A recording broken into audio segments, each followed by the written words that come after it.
একটা মেয়ে ঠিক কতটা নির্লজ্জ হলে টাকার লোভে পড়ে নিজের থেকে 2 বছরের ছোট একটা ছেলেকে বিয়ে করতে পারে। বুড়ি হয়ে নিজের চেয়ে বয়সে ছোট একটা ছেলেকে বিয়ে করতে একটুও বিবেকে বাঁধলো না তোমার? আমি না হয় আম্মুর জন্য তোমাকে বিয়ে করতে বাধ্য হয়েছি, কিন্তু তুমি তো আপু চাইলেই পারতে বিয়েটা আটকাতে। আটকালে না কেন? অবশ্য তুমি জানতে তোমার মতো বুড়ি একটা মহিলাকে কেউ বিয়ে করবে না, তাই তো আমার আম্মুকে হাত করে নিজের থেকে 2 বছরের জুনিয়র ছেলের গলায় ঝুলে পড়েছ। থামো প্লিজ আকাশ। প্লিজ আপু, এখন একদম ন্যাকা কান্না করবে না আমার সামনে। তোমার মতো থার্ড ক্লাস মেয়েকে আমার খুব ভালো করে চেনা আছে। তুমি প্রথমে আমার আম্মুকে মানলে, এখন আবার চোখের পানি ফেলে আমাকে বোকা বানাতে চাইছো। তোমার নাটকে আমি অন্তত গলছি না। আমি কোনো নাটক করছি না আকাশ। তুমি যাই করো, তোমার সেই চাওয়া কখনোই পূরণ হবে না। তোমাকে জাস্ট আমার বিরক্ত লাগছে। সরে যাও আমার চোখের সামনে থেকে। যথেষ্ট বলেছ, এবার থামো আকাশ, অনেক বেশি বলে ফেলেছ। আমার তো ভাবতেই ঘৃণা লাগছে যে তোমার মতো এত নিচু মানসিকতার লোকের সাথে আমার বিয়ে হয়েছে। আর তুমি কি বললে? আমি তোমাকে হাত করতে চাইছি? হ্যাঁ, তাই তো চাইছো। তোমার মতো নোংরা মানসিকতার লোককে হাত করা তো দূরে থাক, তোমার সাথে কথা বলতেই আমার রুচিতে বাজছে। খালামণির মতো এত ভালো একজন মানুষের ছেলের এই শিক্ষা! ছি ছি ছি, নিজের স্ত্রীর সাথে কিভাবে কথা বলতে হয় সেই বোধটুকুও তোমার মধ্যে নেই। তুমি আমার শিক্ষা নিয়ে প্রশ্ন তুলেছ? আরে, তুমি কিভাবে বুঝবে ভালোবাসাকে চোখের সামনে শেষ হতে দেখার যন্ত্রণা? ভালোবেসেছ কখনো কাউকে? আমি বেসেছি, তুমি নিজেও জানো না তুমি আমার কত বড় ক্ষতি করেছ। তোমার জন্য আমার গার্লফ্রেন্ড সুইসাইড করতে বসেছে। ওর যদি কিছু হয়ে যায়, ট্রাস্ট মি, আমি সত্যি সত্যি তোমাকে খুন করে ফেলবো। ওদের চিৎকার চেঁচামেচিতে খালামণি আর আঙ্কেল ওদের রুমে চলে আসলেন। খালামণি এসেই আকাশকে থাপ্পড় দিয়ে বলেন, ছি আকাশ, ছি। আমি এই শিক্ষা দিয়েছি তোমাকে? বাসর রাতে তুমি বইয়ের গায়ে হাত তুলছো, তার সাথে এই ধরনের ব্যবহার করছো। তোমার এতটা অধঃপতন হবে আমি ভাবতে পারিনি। আম্মু, তুমি ভুলে যাবে না এই বিয়েটা আমি নিজের ইচ্ছাই করিনি। তুমি আমাকে বাধ্য করেছো এই থার্ড ক্লাস মেয়েটাকে বিয়ে করতে। তোমার ইচ্ছায় বিয়ে করেছি, তাই বলে ভেবো না অন্যদের মতো এই বয়স্ক মহিলাকে নিয়ে আমি সংসার করব। বউ হিসাবে না মানো, অন্তত সিনিয়র হিসেবে প্রাপ্য সম্মানটুকু তো দিতে পারতে। তোমাকে আমি বারবার বারণ করেছিলাম আকাশের আম্মু, এমন থার্ড ক্লাস মেয়ের সাথে ছেলেকে বিয়ে দিও না, ওর জীবনটা নষ্ট হয়ে যাবে। কিন্তু তুমি শুনলে না আমার কথা, একবারও ভেবে দেখলে না এর পরিণতি ঠিক কী হবে। এখন আবার বাহিরের একটা মেয়ের জন্য তুমি আমার ছেলের গায়ে হাত তুললে। তুমি ভুলে যাবে না ও আমার বোনের মেয়ে, আর এখন তো কোনো বাইরের মেয়ে হওয়ার প্রশ্নই ওঠে না। শরীয়ত মোতাবেক ও এখন এই বাড়ির বউ, আকাশের স্ত্রী। আকাশের মা রিমির সামনে এসে তার হাত দুটো নিজের হাতের মুঠোয় নিয়ে বললেন, আকাশের হয়ে আমি তোর কাছে ক্ষমা চাচ্ছি, তুই আমাকে ক্ষমা করে দিস মা। আমি একজন ব্যর্থ খালামণি, নিজের ছেলেটাকেই শিক্ষা দিতে পারিনি। তুই এই রুম থেকে চল, এইখানে তোকে এই মানুষরূপী কুকুরের সাথে আমি কিছুতেই থাকতে দিব না। আকাশের মা রিমিকে ওনার রুমে নিয়ে এসে একটা সুতির শাড়ি দিল, বিয়ের শাড়ি পাল্টে পরার জন্য। রিমি ফ্রেশ হয়ে এসে দেখে খালামণি রিমির জন্য খাবার নিয়ে বসে আছে। আসলে সকাল থেকে কিছু খাওয়া হয়নি, রোদের প্রচণ্ড ক্ষুধা লেগেছে। রিমি বস, বিরিয়ানিটা খেয়ে নে। আমার খেতে ইচ্ছে করছে না খালামণি। এদিকে বস, আমি খাইয়ে দেই, যদি তোর কোনো আপত্তি না থাকে। না না খালামণি, আপত্তি থাকবে কেন? আমি তোর জীবনটা শেষ করে দিলাম তাই না রে? তোকে কলঙ্ক থেকে বাঁচাতে গিয়ে একটা মিথ্যা সম্পর্কে জড়িয়ে দিলাম। আগে থেকেই আমার মনের মধ্যে সুপ্ত ইচ্ছা জেগেছিল তোকে আমার ছেলের বউ করার, কিন্তু তুই যে আকাশের সিনিয়র ছিলি, তার জন্যই আমার ইচ্ছাটা দমিয়ে রেখেছিলাম। কিন্তু আল্লাহ আমার সেই ইচ্ছাটা পূরণ করেছে। আজ তুই আকাশের বউ। আকাশ তোকে মানুক বা না মানুক, তুই আকাশের বউ হয়ে না আমার মেয়ের মতো আমার আরও একটা মেয়ে হয়ে এই বাড়িতে থাকবি। আচ্ছা খালামণি, একটা কথা বলুন তো, আমার সাথে কি এমন হবার ছিল? আজ যদি আমার বাবা মা বেঁচে থাকতো তাহলে আমাকে এত কিছু সহ্য করতে হতো না, বুড়ি উপাধি পেতে হতো না। বাদ দে মা, পুরনো কথা ভেবে মন খারাপ করিস না। আল্লাহ যা করেন আমাদের ভালোর জন্যই করেন। সামিয়া তো ঘুমিয়ে পড়েছে, তুই বরং আমার পাশে শুয়ে পড়, আমি তোর মাথায় বিলি কেটে দিই। আকাশের মা যতই পুরনো কথা ভুলতে বলুক, রিমি তার অতীতকে এত সহজে ভুলতে পারে? রিমি ছিল তার বাবা মায়ের একমাত্র আদরে মেয়ে, কিন্তু ভাগ্যের নির্মম পরিহাসে সে আজ একজন আশ্রিতা। অন্যদের মতো তারও হাসি খুশি একটা পরিবার ছিল। প্রতি বছর রিমির বার্ষিক পরীক্ষা শেষ হলে সে আর বাবা মা ফ্যামিলি ট্যুরে চলে যেত। সেই বছরও তার ব্যতিক্রম ছিল না। ডিসেম্বরে পরীক্ষা শেষ করে রিমি তার ফ্যামিলি ট্যুরে রওনা দিল কক্সবাজারের উদ্দেশ্যে। গাড়ি চলছে তার আপন গতিতে। বরাবরই রিমির গাড়িতে ঘুমানোর অভ্যাস। সবেমাত্র ঘুমের রেশ এসেছে, হঠাৎ রিমির আম্মুর চিৎকারে চোখ খুলে দেখে বেসামালভাবে একটা ট্রাক তাদের দিকে ধেয়ে আসছে। এমন অবস্থায় তার মা তাকে গাড়ি থেকে ধাক্কা দিয়ে বের করে দেয়। ভাগ্যক্রমে রিমি বেঁচে গেলেও তার বাবা মা বাঁচতে পারেনি। এরপর থেকে শুরু হয় তার সংগ্রামের জীবন। বেঁচে থাকতে হলে লড়াই করে বাঁচতে হবে। তুই ভেঙে পড়িস না, আমি জানি তুই পারবি। বাবা মা মারা যাওয়ার পর রিমি কার কাছে থাকবে, সে নিয়ে বাঁধে বিপত্তি। চাচাদের কাছে তার ঠাঁই মেলে না, কারণ তাদের সাথে আগে থেকে রিমিদের জমি জমা নিয়ে দ্বন্দ্ব ছিল। তারা প্রায়ই তার বাবাকে মেরে ফেলতে চাইতো। রিমির বাবা মার মৃত্যু অ্যাক্সিডেন্ট ছিল না কি খুন, তা আজও রহস্য। অবশেষে রিমিকে মামা বাড়ি রাখার সিদ্ধান্ত হয়। মামা রিমিকে খুব ভালোবাসতো, কিন্তু তার মামি তাকে দু চোখে সহ্য করতে পারতো না। তার ছেলে মেয়েদের সাথে মিশতে দিত না। প্রায় সময় রিমির মামা মামির মধ্যে তাকে নিয়ে ঝগড়া লাগতো। মামা ব্যবসায়ের কাজে বেশিরভাগ সময় বাইরে থাকতো, আর এ সময়টাই মামি তাকে দিয়ে বাসার সব কাজ করাতেন। সোনার চামচ মুখে নিয়ে জন্ম হয়েছিল, অথচ মামির সংসারে এসে ঘর মোছা থেকে শুরু করে যাবতীয় কাজ রিমির করতে হতো। বাসায় কাজের মহিলাকে ছুটি দিয়ে দেওয়া হয়েছিল। রিমি পড়াশোনা করতে পারতো না। সব কাজ ছেড়ে রাতে একটু পড়তে বসতো রিমি। কি নবাবের বেটি, বেলা কয়টা বাজে সে খেয়াল আছে আপনার? পড়ে পড়ে ঘুমাচ্ছেন। বাসার কাজগুলো কে করবে শুনি? তোর মা এসে করে দিয়ে যাবে? বাবা মাকে নিয়ে কিছু বলবেন না মামি। তোর মা বাবার সাথে তুইও মরলি না কেন? আর মরলি না যখন, তখন আমার ঘরে এসে জুটলি কেন? সারা দিন কোনো কাজ করবে না, শুধু শুধু আমার অন্ন ধ্বংস করবে। আমি মোটেই বসে বসে আপনার অন্ন ধ্বংস করি না মামি। সারাদিন গাধার মতো খেটে মরি, অথচ একটা কাজের লোকের যে মর্যাদা, সেই মর্যাদাটুকুও পাই না আমি। একটা কাজের মহিলাও 3 বেলা পেট পুড়ে খেতে পায়, মাস গেলে হাত খরচার টাকা পায়, কোনো অনুষ্ঠানে নতুন কাপড় পায়, অথচ আমি এর কিছুই পাই না। তোকে যে এই বাড়িতে আশ্রয় দিয়েছি, এইটাই বা কম কিসে? আপনি ভুলে যাবেন না, মামার যত সম্পত্তি জমি জমা, এমনকি এই বাড়ির 1/3 আমার মায়ের। মায়ের অবর্তমানে সেসবের মালিক আমি, অথচ আপনারা জমি থেকে চাষ করে হাজার হাজার টাকা ইনকাম করছেন, যার এক কানাকড়িও আমি পাই না। সেই হিসাবে আমি আমার খাচ্ছি, আপনার বা মামার কারোর অন্ন ধ্বংসই করছি না। কি বললি তুই? যত বড় মুখ নয় তত বড় কথা। আজ তোর এমন অবস্থা করব যাতে তুই আমার মুখের উপর কথা বলতে না পারিস। তারপর রিমির মামি তার চুলের মুঠি ধরে তাকে খুব মারে। যন্ত্রণায় রিমি ছটফট করছিল, কিন্তু তার কিছুই করার ছিল না। রিমি, তাড়াতাড়ি উঠে ফ্রেশ হয়ে নামাজ পড়ে নে। নিজের অতীত ভাবতে ভাবতে কখন যে চোখটা লেগে এসেছে রিমি টের পায়নি। সকালে আকাশের মায়ের ডাকে ঘুম ভেঙে গেল রিমির। উঠে দেখে চারিদিকে আলো ফুটেছে, ফজরের আজান হচ্ছে। ঠিক আছে খালামণি। এখনো খালামণি বলবি? আমি না হয় তোর খালামণি, তাই বলে কি এখনো বাড়িতেও আমি তোর খালামণি? আর যেন তোর মুখে খালামণি ডাক না শুনি। রাতে কি বলেছিলাম ভুলে গেছিস?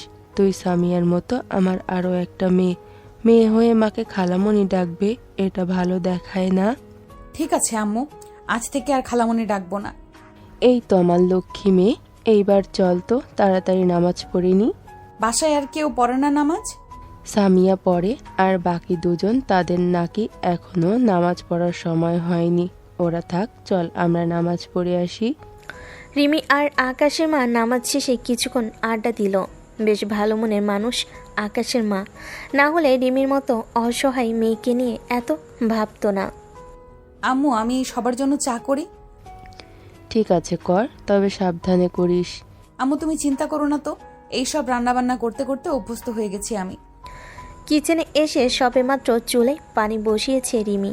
এমন সময় পেটে গরম কিছু অনুভব করলো সে। মনে হচ্ছে কেউ সিগারেটের আগুন দিয়ে পুড়িয়ে দিচ্ছে। পিছনে ফিরতে দেখে আকাশ তার পেটে জ্বলন্ত সিগারেট চেপে ধরেছে।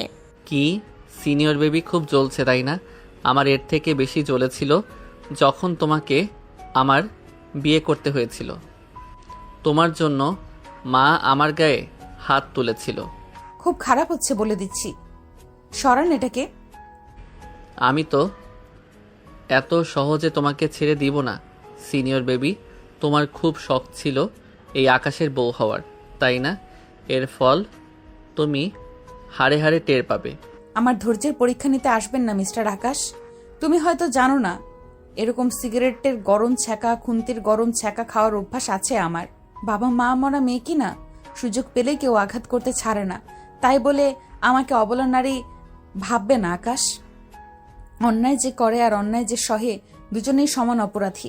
আমি কখনোই আপনার অন্যায় মেনে নেব না। রিমি আকাশের বুকে গরম পানি ছুঁড়ে মারল।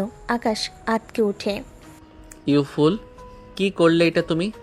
ইট মারলে পাটকেল খেতে হয়, এটা নিশ্চয়ই জানো। তুমি আমাকে আঘাত করবে আর আমি সেই আঘাত মুখ বুজে সহ্য করে যাব? কখনোই না। তুমি একটা দিলে আমি 10টা দিব। তুমি আমাকে যতটুকু সম্মান দিবে, ঠিক আমার থেকে ততটুকুই সম্মান পাবে। সো নেক্সট টাইম আমার সাথে লাগতে আসবে না। রিমি আপন মনে চা বানাচ্ছে, কিন্তু আকাশ সেখানে ঠাই দাঁড়িয়ে রইল। হয়তো রিমির থেকে এমন পাল্টা জবাব আশা করেনি। চা বানানো শেষ করে রিমি কিচেন থেকে বের হতে নিলে তখন আকাশ তাকে বলে, তোমাকে তো আমি পরে দেখে নেব সিনিয়র বেবি। কেন রে, এতক্ষণ দেখে তোর কলিজা ভরেনি? আর আমাকে দেখবি কেন? তোর গার্লফ্রেন্ড কি তোর শোকে মোড়ে পাথর হয়ে গিয়েছে? একদম আমার গার্লফ্রেন্ডকে নিয়ে বাজে কথা বলবে না। আপনি ওর নখেরও যোগ্য না। আমার যোগ্যতা সম্পর্কে তোমার কোনো আইডিয়াও নেই আকাশ। আর হ্যাঁ, আমার সম্পর্কে বেশি জানতে আসবেও না।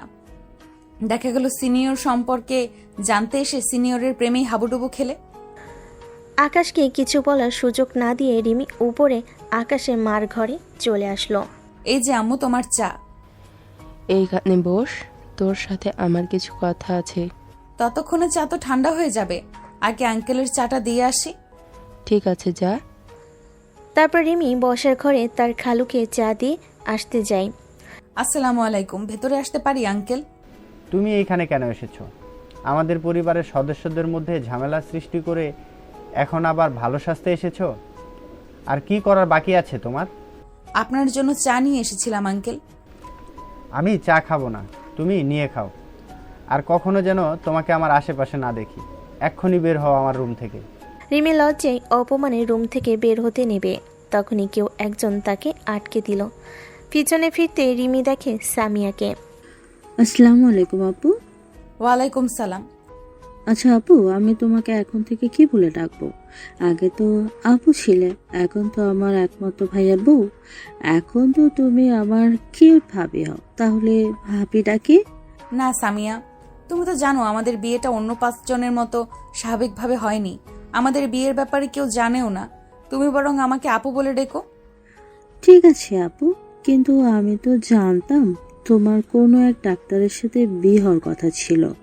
আসলে রিমির মামা রিমিকে সব জায়গাতে তার মেয়ের পরিচয় দিত, বলতো আমার 2টা মেয়ে।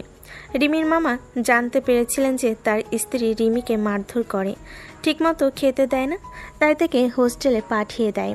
হোস্টেল থেকে রিমি ইন্টার অনার্স মাস্টার্স শেষ করে। তারপর রিমি একটা জব পায়, সে টাকা দিয়ে দিতে হতো তার মামিকে।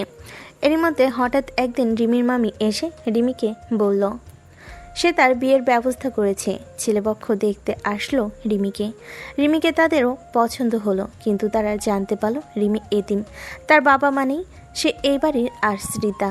তখন ছেলে কোনো আশ্রিতাকে বিয়ে করবে না বলে বিয়ের আসর ছেড়ে চলে যায়। বিয়ে ভেঙে যাওয়ার জন্য রিমির মামি সবার সামনে রিমিকে গালিগালাজ করতে লাগলো। সবার সামনে থাপ্পড় দিতে যাবে, এমন সময় রিমির খালামণি যে আকাশের মা, সে গিয়ে রিমির মামির হাত ধরে ফেলে। পাগল হয়ে গেছেন আপনি? এত বড় মেয়ের গায়ে হাত তুলতে আপনি একটুও সংকোচ বোধ করছেন না? ওমা, এদিকে মার থেকে মাসির দরদ বেশি বলে এতদিন দরদ কই ছিল? ওর মতো অলক্ষী মেয়ের ঠাঁই নেই আমার বাসায়। এতই যখন দরদ দেখাচ্ছেন, তাহলে নিয়ে যান আপনার সাথে করে। হ্যাঁ, নিয়ে যাব আমার একমাত্র ছেলের বউ করে। আপনি আর ওকে অপমান অত্যাচার করতে পারবেন না। রিমির বিয়ে হবে এবং এক্ষুনি হবে। আম্মু, তোমার মাথা ঠিক আছে তোমার? তুমি আমাকে বারবার অনুরোধ করেছিলে এই বিয়েতে উপস্থিত থাকার জন্য, তাই আমি এসেছি। আমি বিয়ে করতে এখানে আসিনি। তাছাড়া তুমি তো জানো আমার গার্লফ্রেন্ড আছে, তবু তুমি কিভাবে এই মহিলাকে বিয়ে করতে বলছো, যে কিনা আমার 2 বছরের সিনিয়র? তুমি বিয়ে করবে কি না? আম্মু, একটু বোঝার চেষ্টা করো। করবে কি না, হ্যাঁ অথবা না? তুমি খুব ভালো করে জানো আমি তোমার কোনো কথা ফেলতে পারি না, তার জন্য এমনটা করলে। ঠিক আছে, আমি বিয়ে করব, তবে শুধু কাগজে কলমে। তাকে কখনো আমি স্ত্রীর মর্যাদা দিতে পারবো না। এরপর সবই তো আপনাদের জানা আছে, লিসেনাররা। আপু, একটা কথা বলি। বলো। শুনেছি মেয়েদের নাকি একবারই বিয়ে হয়। ভাইয়া যতই তোমার জুনিয়র হোক, এখন সে তোমার স্বামী। শুধু কাগজ কলমেই এই সম্পর্ক। তুমি প্লিজ তোমাদের সম্পর্কটা নষ্ট করে দিও না। তোমরা চাইলেই তো অন্য 5 জন স্বামী স্ত্রীর মতো স্বাভাবিক জীবন যাপন করতে পারবে। বা সামিয়া, তুমি তো দেখছি জ্ঞান দেওয়াও শিখে গিয়েছো। মনে হচ্ছে তুমি আমার টিচার আর আমি তোমার ছাত্রী। তোমার তো কিছুদিন পরেই এসএসসি পরীক্ষা। সকাল সকাল না পড়তে বসে আঙ্কেলের রুমে আড়ি পাচ্ছিলে কেন? আমি তোমার কাছেই যাচ্ছিলাম আপু, হঠাৎ বাবার রুম থেকে চিল্লাচিল্লি শুনে দাঁড়িয়ে গেলাম। তুমি বাবার কথা কিছু মনে করো না। বাবা তোমাদের বিয়েটা মানতে পারেনি। বাবা চেয়েছিলেন তার বিজনেস পার্টনারের মেয়ে সানিয়া আপুকে ভাইয়ের বউ করতে। আমার জন্য তা সম্ভব না, তাই না? কিন্তু আম্মু সানিয়া আপুকে পছন্দ করে না। সানিয়া আপু অনেক বেশি আধুনিক, তার উচ্ছৃঙ্খলা, যার আম্মুর পছন্দ নয়। আম্মু সবসময় আফসোস করতো, বলতো, ইস, রিমির মতো এমন একটা মেয়েকে যদি আমার আকাশের বউ করতে পারতাম। হ্যাঁ, আম্মু সে কথা আমাকে বলেছে। আম্মু একবার চেয়েছিল তোমার মামার কাছে বিয়ের প্রস্তাব নিয়ে যাওয়ার জন্য, কিন্তু তোমার বয়সের কথা চিন্তা করে আবার পিছিয়ে গিয়েছিল। আমার কি মনে হয় জানো, সানিয়া আপু কখনো ভাইয়াকে ভালোবাসেনি। ভালোবাসে ভাইয়ার টাকাকে। ভাইয়াকে শুধুমাত্র তার সাথে ব্যবহার করেছে। যখনই সাধ্য হাসিল হয়ে যাবে ভাইয়াকে, তখন আর কোনো প্রয়োজন পড়বে না। সানিয়াই তোমার ভাইয়ার গার্লফ্রেন্ড, তাই না? হ্যাঁ, শুনেছি উনি মডেলিং করে। আমার তো মনে হয় না উনি কিছু অ্যাচিভ করতে পারবে বলে। ওমা, কি বলো? এত বড় একজন মডেলের ব্যাপারে এইরকম কি করে বলতে পারো? আবুর যে বাজে ব্যবহার, একটু কোমর দুলে হেঁটে, তার যে কি অহংকার। তোমার ভাই তো খুব এক্সাইটেড তার গার্লফ্রেন্ড মিস ওয়ার্ল্ড হবে। তখনই সেখানে আকাশ আসে আর সামিয়াকে রিমির সাথে কথা বলতে দেখে বলে, কিরে সামিয়া, তুই সকাল সকাল পড়তে না বসে এই বুড়ি মহিলার সাথে কিসের এত গল্প করছিস? ও নিশ্চয়ই তোকে কুবুদ্ধি দিচ্ছে। এই বুড়ি মহিলার থেকে সাবধান থাকবি। ভাইয়া, কাকে বুড়ি বলছো তুমি? আমার মনে হয় তোমার চোখে বুড়ো হয়ে গেছে। তুমি জানো আপুর জন্য ভার্সিটির কত ছেলেরা পাগল? হ্যাঁ, বুড়ির জন্য বুড়োরা পাগল। ভাইয়া, তুমি কিছু জানোই না। একবার তো আমাদের স্কুলের সাংস্কৃতিক অনুষ্ঠানে একটা জুনিয়র ছেলে আপুকে পুরো স্কুলে ক্যাম্পাসের সামনে প্রপোজ করেছিল। যেই না চেহারা, নাম রাখছে তার পেয়ারা। সিনিয়র বেবি, তুমি আমার সাথে আমার রুমে চলো। কেন?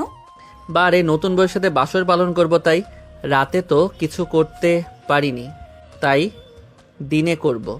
তাড়াতাড়ি রুমে আসো। কিভাবে আমি তোমার কোনো কথা শুনতে বাধ্য নই। বাধ্য করতে হয় আমার খুব ভালো করেই জানা আছে সিনিয়র বেবি। আমি যখন বলেছি যাব না, তো যাবই না। রিমির সম্পূর্ণ কথা শেষ হওয়ার আগেই আকাশ রিমির হাত ধরে টানতে টানতে ওর রুমে নিয়ে গিয়ে দরজা বন্ধ করে দেয়। তারপর আকাশ শার্টের বোতাম খুলতে খুলতে রিমির দিকে আগাতে লাগলো। এ কি, কোন ধরনের অসভ্যতামি শুরু করেছেন? দরজা কেন লাগিয়েছ আর তুমি শার্টের বোতাম খুলছো কেন? তোমাকে দেখাতে। ছি ছি, আমি কি তোমার বডি দেখতে চেয়েছি? ডার্টি মাইন্ডেড লোক একটা। I hate your dirty mind.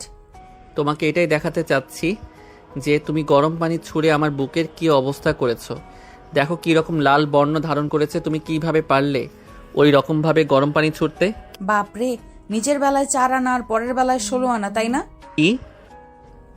তুমি যে অমানুষের মতো আমাকে সিগারেটের আগুন দিয়ে পুড়িয়ে দিলে, সেই বেলায় কিছুই না। তোমাকে গরম পানি ছুঁড়েছি, বেশ করেছি। নেক্সট টাইম এই আঘাতই তোমাকে মনে করিয়ে দিবে আমার সাথে লাগতে আসার পরিণতি। আচ্ছা, নিজেকে খুব বাহাদুর মনে করছো? এখন দরজা খুলো, আমি বের হব। কি হলো, কথা কানে যায় না? আকাশ দরজা খুলো না এমন একটা ভান ধরল যে রিমির কথা তার কানেই যায়নি। ঠিক আছে, আমি নিজেই খুলে নিচ্ছি। তারপর রিমি দরজা খুলতে বলে যেই না দরজা খুলতে যাবে তখনই আকাশ পেছন থেকে রিমির হাত মুচড়ে দিয়ে বলল, এত তাড়াতাড়ি আমি তোমাকে ছাড়ছি না সিনিয়র বেবি। আঘাত যখন তুমি দিয়েছো, মলমও তুমিই লাগাবে। আমি কেন? আপনার মডেলিং করা গার্লফ্রেন্ডকে ফোন করুন, সে এসে আদর সোহাগ দিয়ে কত সারিয়ে তুলবে আপনার। তোমার ওই নোংরা মুখে তুমি আমার গার্লফ্রেন্ডের নাম নেবে না একদম। শুধুমাত্র তোমার জন্য সানিয়া আজ হসপিটালে মৃত্যুর সাথে পাঞ্জা লড়ছে। এর জন্য তুমি দায়ী। সানিয়ার যদি সত্যি কিছু হয়ে যায়, আমি কিন্তু তোমাকে ছেড়ে কথা বলবো না। ও মাগো, টুরু লাভ। তোমার টুরু লাভ কখনোই তোমাকে ভালোবাসেনি। একদম ওর নামে আজে বাজে কিছু বলবে না। না, তোমার গার্লফ্রেন্ড তোমাকে বলেছে সে সুইসাইড করতে বসেছে, কিন্তু তুমি কি সচোখে দেখেছো? দেখোনি তো। দেখার প্রয়োজন পড়েনি, কারণ আমি তাকে বিশ্বাস করি। না দেখেই তোমার গার্লফ্রেন্ডের অ্যাকাউন্টে হাজার হাজার টাকা ট্রান্সফার করেছো। This is the main point. তোমার গার্লফ্রেন্ড কখনো তোমাকে চায়নি, চেয়েছে তোমার টাকা। তুমি না জেনে কারো ব্যাপারে এভাবে মন্তব্য করতে পারো না। এখন তোমার মনে প্রশ্ন জাগতে পারে, আমি তোমার ব্যাপারে এত কিছু কিভাবে জানলাম? আম্মু শুধুমাত্র আমার খালামুনি নয়, আমার একজন ভালো বন্ধু ছিল। আপনার প্রত্যেকটা কথা আম্মু আমার সাথে শেয়ার করত। আপনার নারী নক্ষত্র জেনেই আপনাকে বিয়ে করেছি। রিমি ম্যাম, আপনি খুব ভালো লেকচার দিতে পারেন। অনেক লেকচার শুনিয়েছেন। এবার দয়া করে ফ্রিজ থেকে বরফ নিয়ে এসে আমার ক্ষত স্থানে লাগিয়ে দিন। আমার ঠাকা পড়েনি, আমি পারবো না। নিজের কাণ্ড নিজে করে নাও। বিয়ে করেছি কি নিজের কাজ নিজে করার জন্য? তার উপর আবার সিনিয়র বউ বিয়ে করেছি, ভাবছি ব্যবসা বাণিজ্য সব বাদ দিয়ে বউয়ের টাকায় বসে বসে খাবো। রিমি কিছু বলতে যাবে তার আগে দরজায় টোকা পড়ল। সামিয়া রুমের বাইরে থেকে বলল, আপু, তুমি কি ভেতরে আছো? ভাইয়ের সাথে কিসের এত গল্প করছো, তাও আবার দরজা বন্ধ করে দিয়ে? কিছু হয়েছে কি? আম্মু এক্ষুনি ডাকছে তোমাকে, তাড়াতাড়ি আমার রুমে এসো। ঠিক আছে সামিয়া, তুমি যাও, আসছি আমি। তুমি কোথাও যাচ্ছ না সিনিয়র বেবি। আগে আমার ক্ষত স্থানে বরফ লাগিয়ে দাও। আমি পারবো না, আম্মু ডাকছে, আমি আসছি। রিমি আর সেই ঘরে একদণ্ড দাঁড়ালো না। আকাশের আম্মুর কাছে এসে জিজ্ঞেস করলো, আম্মু ডেকেছো?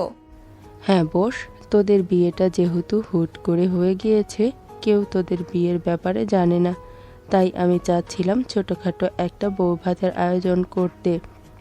তোর মামা মামি ও তো আমাদের বাসায় আসে না বহুদিন, এই সুযোগে তাদেরও দেখা হয়ে যাবে।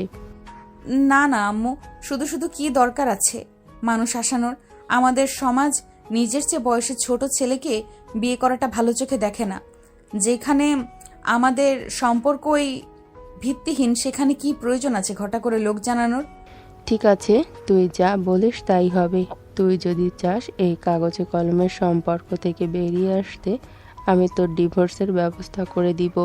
তবে আমি মনে করি ডিভোর্স কোনো সমস্যার সমাধান নয়। আমি চাই তুই আর আকাশ অন্য 5টা স্বাভাবিক কাপলের মতো সংসার কর।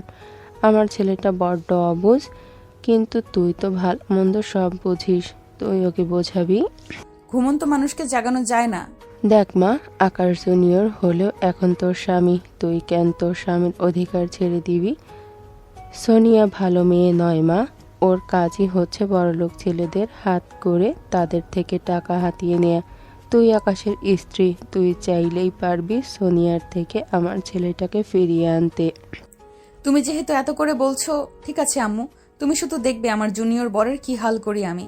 এই সিনিয়রের প্রেমে যদি ওকে হাবুডুবু খাওয়াতে না পারি তো আমার নামও রিমি নয়।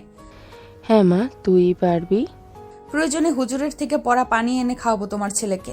সারাদিন দেখবে তোমার ছেলে সারাক্ষণ বউয়ের আঁচলের তলায় ঘুরঘুর করবে আর সারাদিন রিমি রিমি করবে। তুমি খালি একটু অপেক্ষা করো। হিহি, পাগল মেয়ে আমার। আমিও চাই আমার অবুঝ ছেলেটার একটু সুবুদ্ধি হোক। তুই যদি আমার ছেলেকে তোর প্রেমের জালে ফাঁসাতে পারিস, আমি তোকে এমন একটা গিফট দিব যা তুই কখনো ভাবতেও পারবি না। ওকে মা, ডিল ডান। তাহলে এখন থেকেই মিশন শুরু করে দে। কিভাবে শুরু করব? একটু ক্লু তো দাও। আমি তো আর আগের সংসার করে আসিনি যে বুঝতে পারবো কিভাবে জুনিয়র বরের মনে প্রেমের আগুন জ্বালানো যায়। সেটাও তোকে বলে দিতে হবে। আচ্ছা বাদ দাও, তুমি বলো তোমার ছেলে আর তোমার বর কি কি খেতে পছন্দ করে। তোমার বর তো আগেই আমাকে বলে দিয়েছে আমি যেন তার আশেপাশে না যাই। এখন আমি রান্না করলে তোমার বর কি আমার হাতে রান্না খাবে? আমার বর করছিস কেন? বাবা হয়ে তোর। খালুজান তো আমাকে বাবা ডাকার অধিকার দেয়নি। আমি বাবা ডাকলে দেখা গেল সে আমাকে ঠাটিয়ে এক চড় মেরে বলল, এই মেয়ে, আমি তোমাকে বাবা ডাকার অধিকার দেইনি। কোন সাহসে তুমি আমাকে বাবা ডাকলে? আরে রিমি, মানুষটাকে যেমন উপরে উপরে শক্ত মনে হয়, ভেতরে কিন্তু ততটাই নরম। আসলে আমি এক প্রকার জোর করে আকাশের বিয়েটা দিয়েছি তো, তাই তোকে মানতে পারিনি। কিন্তু দেখিস, আস্তে আস্তে সব ঠিক হয়ে যাবে। তখন ওই মানুষটা তোকে মাথায় করে রাখবে। তাই যেন হয় আম্মু। আম্মু, আমি কিচেনে যাচ্ছি, দেখি আমার হাতের রান্না খাইয়ে বর আর শ্বশুরের মন জয় করতে পারি কিনা। ঠিক আছে, যা মা। রেনু তোকে রান্না করতে সাহায্য করবে। আমার স্কুলের কিছু কাজ বাকি রয়েছে, না হলে আমি তোকে সাহায্য করতাম। ঠিক আছে আম্মু, সমস্যা নেই, আমি সবটা সামলে নিতে পারবো। আমি আসলেই অলরাউন্ডার বৌমা পেয়েছি। এখনকার যুগের মেয়েরা তো পড়াশোনা করলে কোনো কাজই হাতে দিতে চায় না। তারা কাজ করতে না পারাটা যে গর্বের মনে করে। অথচ আমার রিমি, তুই সব কাজে পারদর্শী। সবটা তো আর আমার মতো মা বাবা মরা মেয়ে নয় আম্মু। আমি কি তোর মা নই? এরপর যদি আর কখনো তোর মুখে বাবা মা মরা মেয়ে বলতে শুনি, তখন কিন্তু আমি তোর ওপর খুব রাগ করব। রিমি কান ধরে বলল, সরি আম্মু, ভুল হয়ে গেছে। এই যে দেখো, কান ধরেছি। এইবারের মতো ক্ষমা করে দিলাম। নেক্সট টাইম কিন্তু পিটুনি পড়বে। ওকে আম্মু। আমি কি আপনাকে হেল্প করব আপামনি? তুমি কি ববি? জি আপামনি। তোমার কথাবার্তা পোশাকে মনে হচ্ছে না যে তুমি এই বাসায় কাজ করো। শুধু আপনি না, কেউই ধরতে পারে না যে আমি এই বাসায় কাজ করি। এই বাসার প্রত্যেকটা মানুষ খুবই ভালো মনের। তারা আমাকে নিজেদের পরিবারের একজন সদস্য মনে করে। এমনকি আমাকে স্কুলেও ভর্তি করিয়েছে। ও আচ্ছা, আপাতত তোমার এখানে কোনো কাজ নেই, তুমি গিয়ে পড়তে বসো, আমার প্রয়োজন হলে আমি ডেকে নিব। ঠিক আছে আপামনি। রিমি আকাশের মায়ের থেকে জেনেছে আকাশ আর আকাশের বাবা নারকেল দিয়ে হাঁসের গোস্ত আর ঝরঝরে পোলাও খেতে খুব পছন্দ করে। বরাবরই রিমির রান্না করতে বেশ ভালো লাগে, কিন্তু রান্নার সময় লোকজন থাকলে মোটো রিমির ভালো লাগে না। রিমির মনে হয় তারা রান্নায় নজর দিয়ে খাবারের স্বাদ নষ্ট করে দেয়। কিন্তু রিমির বাবা মা বেঁচে থাকতে তাকে কখনো রান্নাঘরেই যেতে দিত না। রিমির রান্না প্রায় শেষ, তখন সেখানে ছোট্ট কাজের মেয়েটা আসে। আপামনি, রান্না তো শেষ হয়ে গিয়েছে, আপনি তো আমাকে ডাকলেন না। তুমি এসেছো? আমি এক্ষুনি তোমাকে ডাকবো ভাবছিলাম। সব রান্না করা শেষ হয়ে গিয়েছে, তুমি সবকিছু ডাইনিং টেবিলে নিয়ে রাখো, আমি একটু ফ্রেশ হয়ে আসি। ঠিক আছে আপামনি। গোসল করে এসে দেখে আকাশে মা খাবার সার্ভ করছে। রিমিকে দেখে বলল, তুইও বস, আমি খাবার সার্ভ করছি। তুমি খাবে না আম্মু? মায়েরা কখনো আগে খায় না মা, তোরা খেয়ে নে, তারপর আমি খাবো। এটা কেমন কথা আম্মু? তুমিও বসো না, সবাই মিলে একসাথে খাওয়ার মজাই আলাদা। তখনই সেখানে আকাশের বাবা আসে আর আকাশের মাকে বলে, মনে হচ্ছে আজ বাসায় ভালো মন্দ রান্না হয়েছে। ভেবেছিলাম তোমার উপর অভিমান করে আজ বাহির থেকেই খাবার খাবো, কিন্তু খাবারের গানে রুমে থাকা দুষ্কর হয়ে পড়েছিল আমার জন্য। অভিমান ভুলে চলে এলাম খেতে। এখন তাড়াতাড়ি খেতে দাও। হ্যাঁ দিচ্ছি। আকাশের মা আকাশের বাবাকে খেতে দিলে আকাশের বাবা কিছুটা খাবার মুখে তুলে আকাশের মাকে বলে, তোমার হাতটা দাও দেখি। কেন, কি করবে? তোমার রান্নার হাত দেখব। আজ হঠাৎ করেই ভালো রান্না কিভাবে করলে? মনে হচ্ছে নতুন হাতের রান্নার স্বাদ পেলাম। টেবিলে রাখা প্রত্যেকটি রেসিপি আমার পছন্দের। আমি তো হাজারবার বলার পরেও কচুরলতি রান্না করাতে পারিনি। আজ হঠাৎ অধমের দিকে নজর গেল তোমার। আজকে তো আমি রান্না করিনি। তাহলে কে করলো মেট? ও তো এত ভালো রান্না জানে না। আর সামিয়া তো কখনোই কিচেনে যায়নি। ওরা তো এত ভালো রান্না জানার প্রশ্নই আসে না। আমরা কেউই রান্না করিনি। ইনফ্যাক্ট আমরা কেউই আজ কিচেনে যাইনি। রিমি একা হাতে সব কিছু রান্না করেছে। প্লিজ আঙ্কেল, খাবার ছেড়ে যাবেন না। অপরাধ আমি করেছি, খাবার তো কোনো অপরাধ করেনি। আপনি প্লিজ যাবেন না। আজ থেকে 8 বছর আগে বাবা মাকে হারিয়েছি। আমারও ইচ্ছে হয় সবার সাথে বসে খেতে। বিয়ে নিয়ে প্রত্যেকটা মেয়ের স্বপ্ন থাকে, আমিও এর ব্যতিক্রম ছিলাম না। জানেন আঙ্কেল, আমি সব সময় মনকে সান্ত্বনা দিয়ে বলতাম, বাবা মাকে হারিয়েছি তো কি হয়েছে, শ্বশুর শাশুড়ির মাঝে আমি আবারও নতুন বাবা মাকে খুঁজে নিব। কিন্তু সবার ভাগ্যে তো আর সব সুখ জোটে না। রিমির আবেগপূর্ণ কথা শুনে আকাশের বাবা খাওয়া শেষ করে উঠে তাকে বলল, এই মেয়ে খাবার শেষ করে তুমি আমার রুমে এসো। ঠিক আছে আঙ্কেল। খাওয়া শেষ করে রিমি আঙ্কেলের রুমের সামনে দাঁড়িয়ে আছে। ভেতরে যাওয়ার সাহস হচ্ছে না রিমির। আকাশের বাবার যে রাগ দেখা গেল রিমির গালে ঠাটি এক চড় বসিয়ে দিল। এই মেয়ে বাহিরে দাঁড়িয়ে রয়েছো কেন? ভেতরে আসো। আমি মানুষ, পশু নই যে তোমাকে খেয়ে ফেলবো। আমার মধ্যে মানবিকতা আছে। তোমার হাত দাও। জি আঙ্কেল। তোমার হাত দিতে বলেছি। রিমি ভয়ে ভয়ে হাত এগিয়ে দিল। আকাশের বাবা তার হাতে 1000 টাকার 5টা নোট ধরিয়ে দিল। ও মা, টাকা কেন আঙ্কেল? এটা হচ্ছে তোমার পুরস্কার আমার পক্ষ থেকে। রিমি আকাশের বাবার থেকে এতটা ভালো ব্যবহার আশা করেনি। রিমি হতভম্ব হয়ে টাকা হাতে সেখানেই দাঁড়িয়ে রইল। এরই মধ্যে আকাশের আম্মু এসে বলল, বাহ, আমি যে তোমাকে 30টা বছর রান্না করে খাওয়াচ্ছি, কই আমাকে তো কখনো এমন পুরস্কার দাওনি। দেখো আকাশের মা, ভালো জিনিসের প্রশংসা করতে আমি কখনো পিছপা হই না। তুমি ইদানিং বুড়ি হয়ে গিয়েছ, রান্নার দিকে তেমন কোনো মনোযোগ দাও না, তাই রান্নার স্বাদটা আগের মতো নেই। এই কি বললে তুমি? আমি বুড়ি হয়ে গেছি? তুমি জানো এখনো কত লোকজন আমার দিকে তাকিয়ে থাকে? তারা তোমার এই সাদা চুল দেখে এটা ভাবে যে তোমার মতো বুড়ি মহিলা আমার মতো একজন হ্যান্ডসাম বর পেল কিভাবে। কিছুদিন পর দাদু হয়ে যাবে আর এখনো নিজেকে হ্যান্ডসাম দাবি করছো?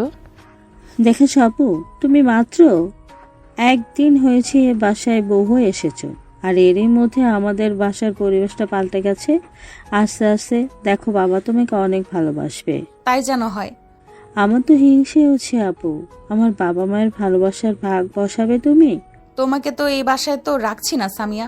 তোমার এসএসসি পরীক্ষা শেষ হলেই আম্মুকে বলে তোমাকে এই বাসায় থেকে বিদায় করে দিব। আমিও আমার ভালোবাসায় তোমাকে ভাগ বসাতে দিব না। আমি তো এত তাড়াতাড়ি বিয়ে করব না আপু। আমি তো তোমার মতো একজন আত্মনির্ভরশীল নারী হব।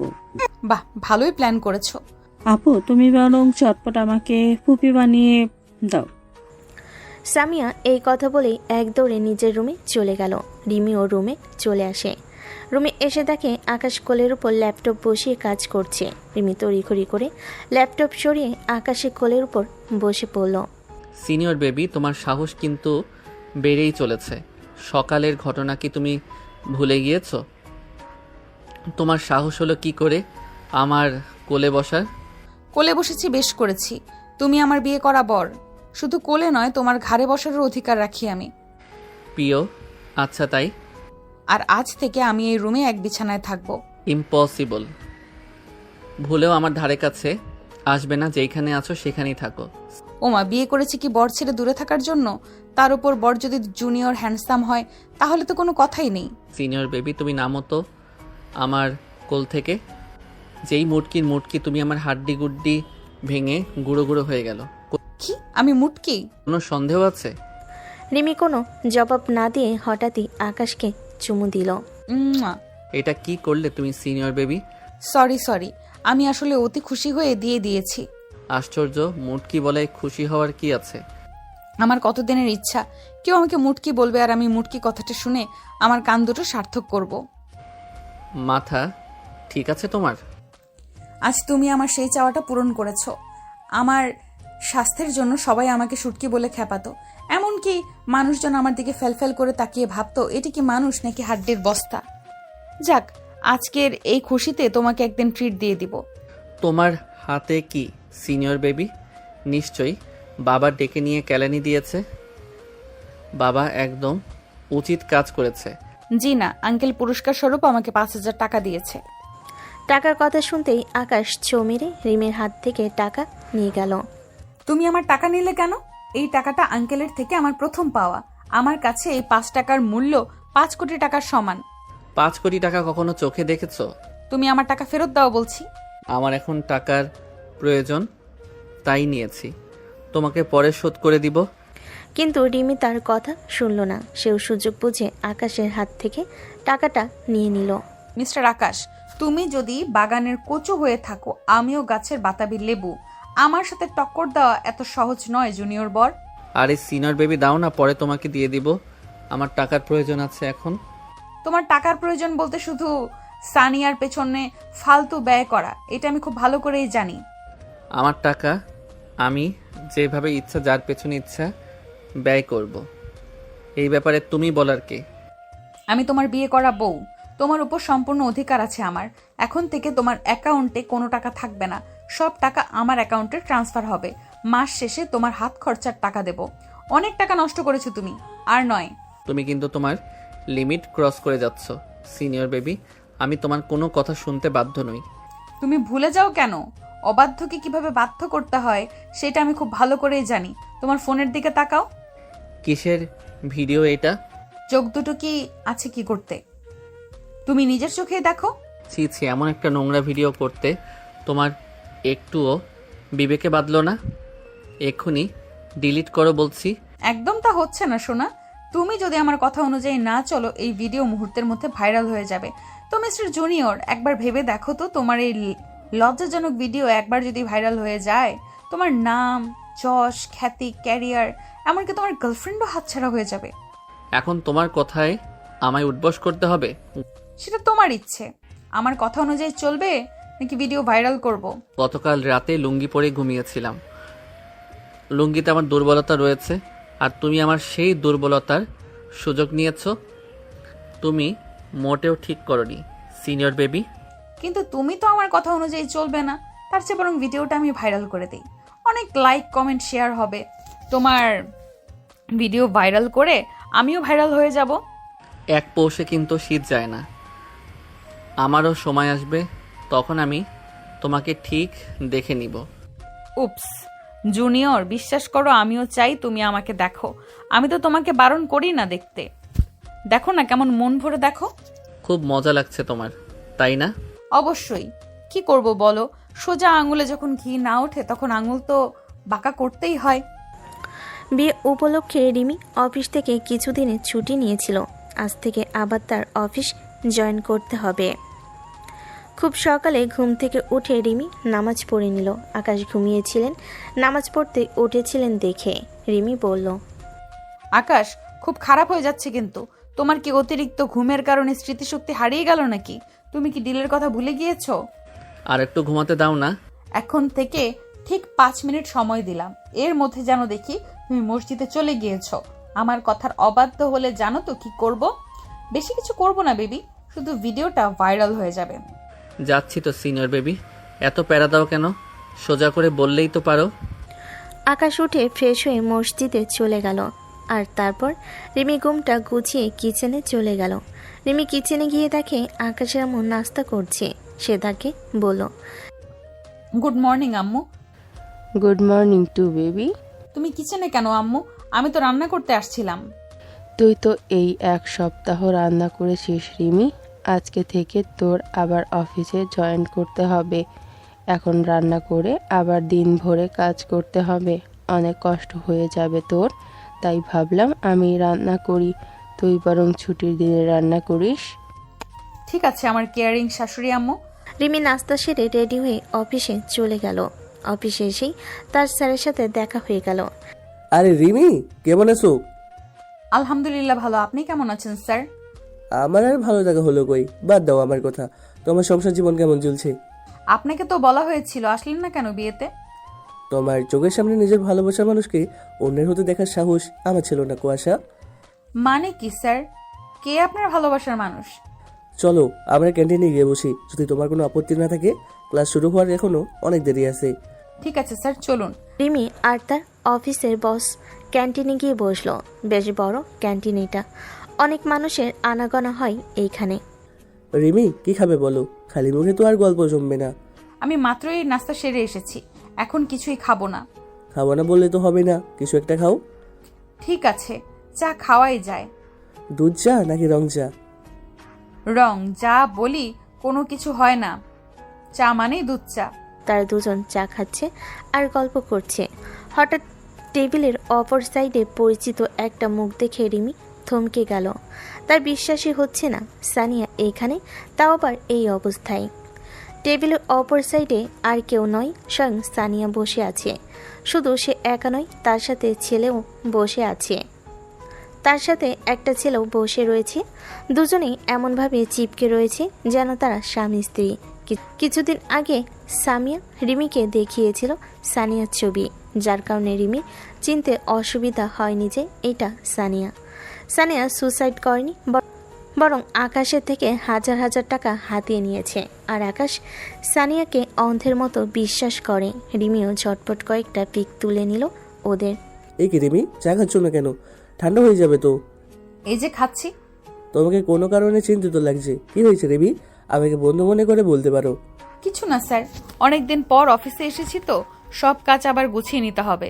আচ্ছা, তাহলে তুমি সবকিছু গুছিয়ে নাও, আসছি আমি, বাই। স্যারের সাথে কথা বলতে বলতে টেবিলের অপর সাইডে কখন যে ফাঁকা হয়ে গেল বুঝতে পারেনি রিমি। সাপুরে বিন বাজানোর আগেই সাপ হাতছাড়া হয়ে গেল, কোনো ব্যাপার না। গর্ত খুঁড়ে কিভাবে সাপ বের করতে হয় এই রিমির খুব ভালো করে জানা আছে। রেস্টুরেন্ট টেবিলটা রিমি স্যার পে করে দিয়ে গেছে। রিমি ক্যাশ কাউন্টারে লোকটার কাছে জিজ্ঞেস করলো, আচ্ছা আঙ্কেল, 4 নাম্বার টেবিলে যারা বসেছিল আপনি কি তাদেরকে চেনেন?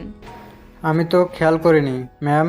আচ্ছা, তুমি 2 মিনিট অপেক্ষা করো, আমি সিসি ক্যামেরা চেক করে বলছি। ঠিক আছে আঙ্কেল।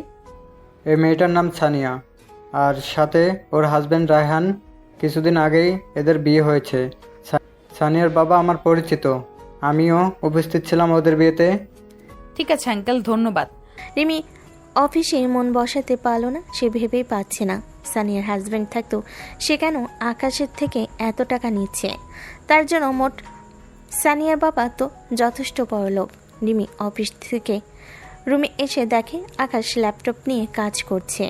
আকাশ, আমার জন্য এক গ্লাস ঠান্ডা শরবত নিয়ে আসো তো, খুবই ক্লান্ত লাগছে, একটু তাড়াতাড়ি যাও, আমি ততক্ষণে ফ্রেশ হয়ে আসি। আমাকে বলছো? আমার কি দ্বিতীয় বর আছে যে তাকে বলবো? আমি নিজে কখনো জগ থেকে গ্লাসে পানি ঢেলে খাই না, আর তোমাকে আমি শরবত করে এনে খাওয়াবো, এটা খুব দারুণ একটা জোকস ছিল।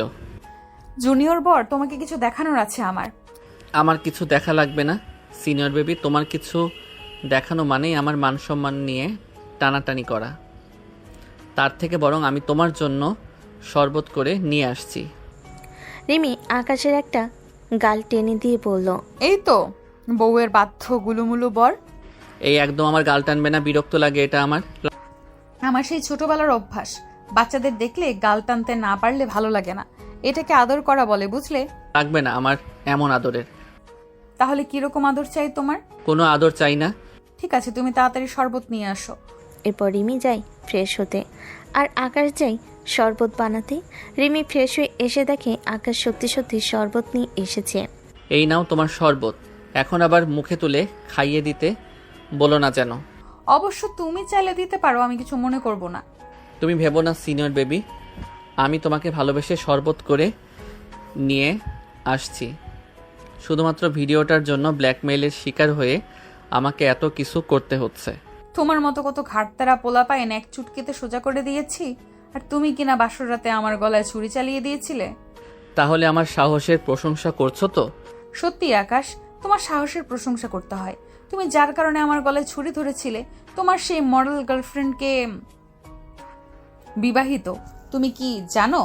তোমার থেকে এসব আমি শুনতে চাই না। আমি তো ভেবেছিলাম হয়তো গার্লফ্রেন্ডের বিয়ের সংবাদে তুমি বেচারা কান্নাকাটি করে রুমের মধ্যে হাঁটু পানি বানিয়ে দিবে, বাট সেরকম তো কিছুই করছো না। তুমি কিভাবে জানলে? আর তুমি যে সত্য কথা বলছো তারও তো কোনো প্রুফ নেই। প্রুফ আছে আকাশ, এতটা কাঁচা খেলোয়াড় আমি নই। আমি জানতাম মুখের কথায় তুমি বিশ্বাস করবে না, তাই প্রমাণ সঙ্গে করে নিয়ে আসছি। তারপর রিমি ফোন থেকে রেস্টুরেন্টে বসে তোলা ছবি বের করে আকাশকে দেখিয়ে বলল, প্রথমত, স্বামী স্ত্রী না হলে কখনো কেউ এইভাবে ছিটকে থাকবে না। আর দ্বিতীয়ত, এই রেকর্ডটা যা আমি ক্যাশ কাউন্টারের আঙ্কেলের মুখে শুনেছি। দেখো আকাশ, অনেক হয়েছে, আর নয়। এগুলো কি সত্যি? তোমাকে আমি বারবার বলেছি সানিয়া ভালো মেয়ে নয়, ওর থেকে ফিরে এসো প্লিজ। আমি বলছি না আমাকে ভালোবাসার জন্য, স্ত্রীর মর্যাদা দেওয়ার জন্য। তুমি সানিয়ার থেকে ফিরে এসো, এসবের কোনো প্রয়োজন নেই আমার। তবুও তুমি ওই সানিয়ার দিকে ফিরে এসো। এইটা শুধু আমার একার নয়, আম্মুরও অনুরোধ। সরি, আমি তোমাদের অনুরোধ রাখতে পারবো না। আমি চাইলেও সানিয়া আমাকে মুক্তি দেবে না। আমার যে সানিয়ার কাছে হাত পা বাঁধা রয়েছে। কেন আকাশ? চুপ করে থাকো না আকাশ, আমি কিছু জিজ্ঞেস করছি। আমি বলতে পারবো না সিনিয়র বেবি। চুপ করে থাকা কোনো সমস্যার সমাধান নয়। তোমার জন্য প্রতিনিয়ত আব্বু কষ্ট পাচ্ছে, আমি চোখের সামনে আম্মুর কষ্ট সহ্য করতে পারবো না। তুমি প্লিজ বলো আকাশ।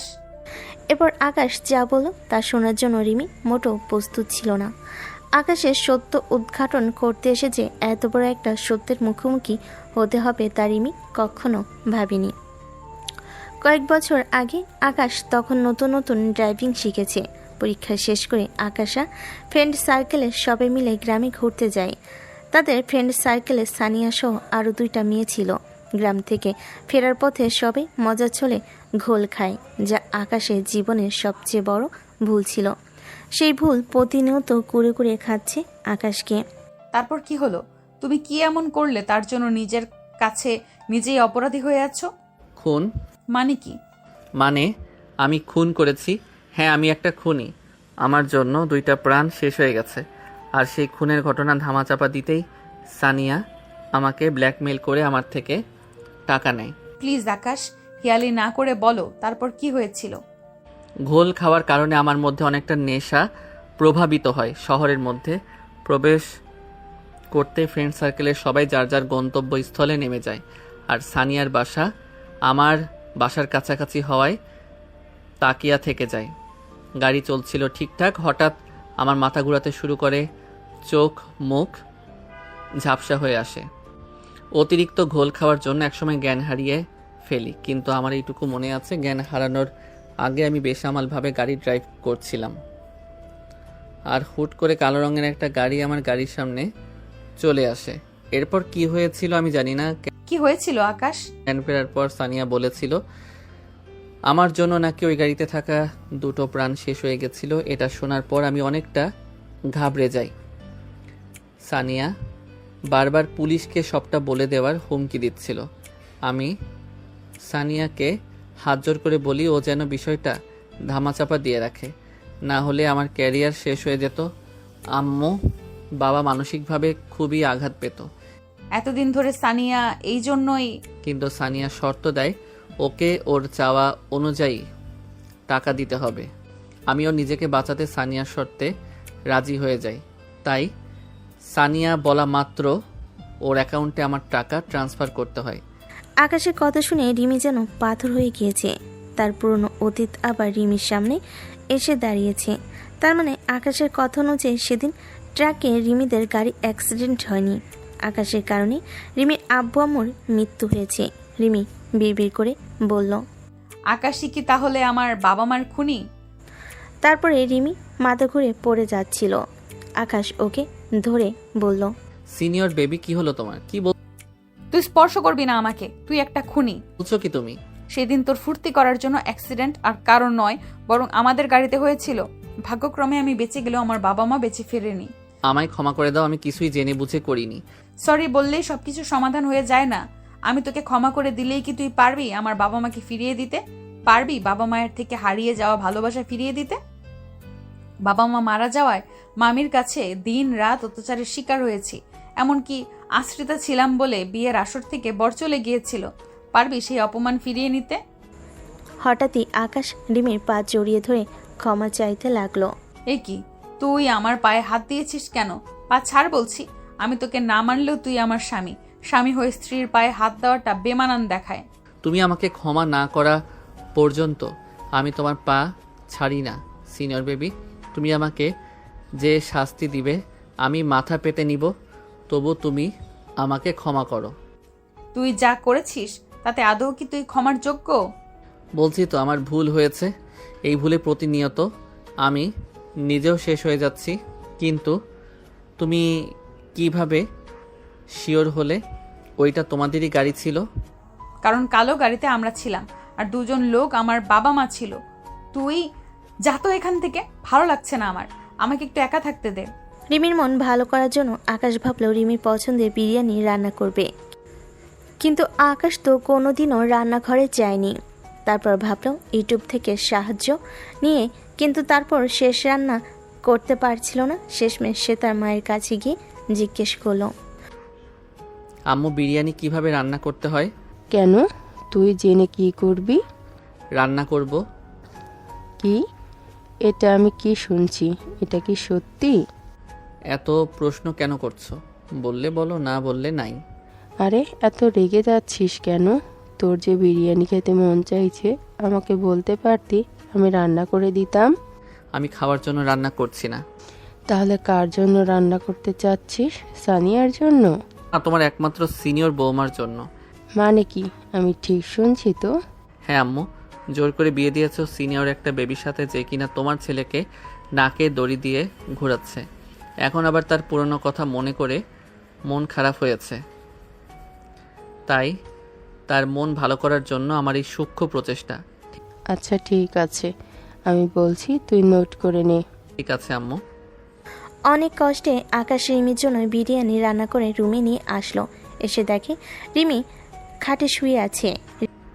সিনিয়র বেবি, আবার কেন এসেছিস? খুব তো কান্নাকাটি করলে, এবার ওঠো তো। তুই আমার সামনে আসবি না আকাশ।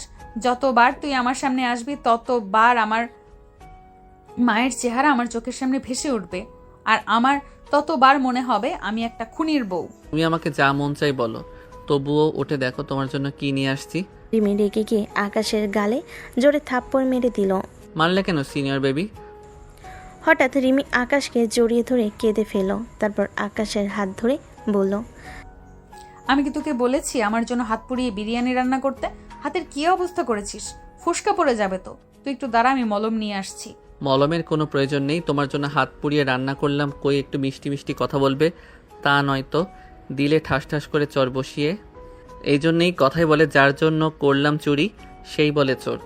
আমি তো তোকে চুরি করতে বলিনি। তুই একবারই চুরি করতে গিয়েছিস কেন? তোমার মুখে তুই তোকারি শুনতে বেমানান লাগে, প্লিজ তুই করে বলো না। ও মা, এ দেখি ভূতের মুখে রাম রাম। তুই তুকারি বলা কে শুরু করেছিল শুনি? ভুলে গেছিস বাসরাতের কথা? চেনা না জানা না অপরিচিত একটা মেয়ের সাথে অভদ্রের মতো তুই তুকারি করেছিলি। বারবার বাসর রাতের কথা তোলো কেন? সানিয়ার ব্যাপারে তো সবটাই বললাম। ও হয়তো ভেবেছিল আমার বিয়ে হলে ওকে ওর প্রয়োজন অনুযায়ী টাকা দিব না, যার কারণে ও সুইসাইডের মিথ্যা নাটক করেছিল।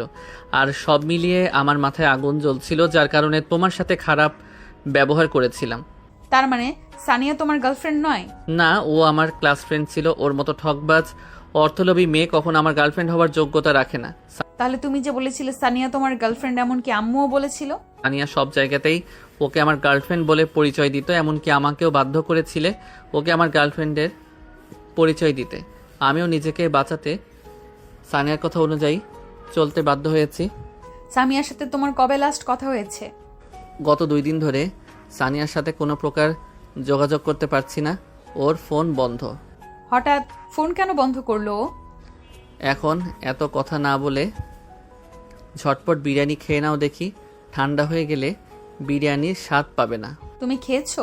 খাওয়ার সময় পেলাম কই? তাছাড়া তুমি যে কথা সাথে থাপ্পড় খাইয়েছো, এমনিতেই পেট ভরে গেছে।